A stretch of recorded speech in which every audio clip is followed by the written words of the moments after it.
Hi, my name is Ethan McCombs, and this is my discussion of my response to On the Road pages 231 to 290.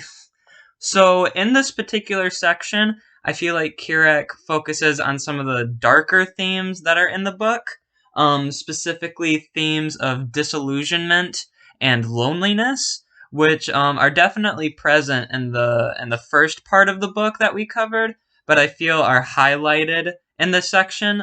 Specifically, I feel like he highlights these themes in his discussion of the people he's with and in his own inner dialogue. Um, Jack talks more about death in this section. He says, all we do is die, and yet we live. And so that's very nihilistic and very negative, and it makes him seem very disillusioned with his reality. And we also get more information on his time in the service. He gets the GI Bill, and since it's in the 1940s, he probably served in World War II. I'm pretty sure it touches on that. I didn't double check that.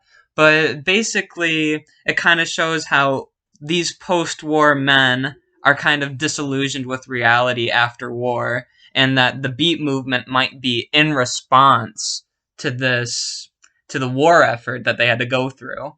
And, we also see it in some of the characters. We get Al Hinkle and Jack and and Neil, who all got married and then left their wives without even like divorcing them. And Neil left behind like a kid, and Al Hinkle left it behind and like left his wife behind like almost immediately after marrying her.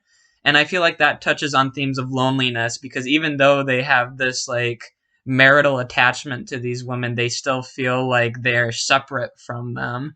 And it kind of gives this whole idea of being alone in the world. And maybe that kind of feeds into, like Neil's obsession with Luann and the need to be like in a place with her, and even Luann's need for like companionship, and how Neil doesn't fulfill that.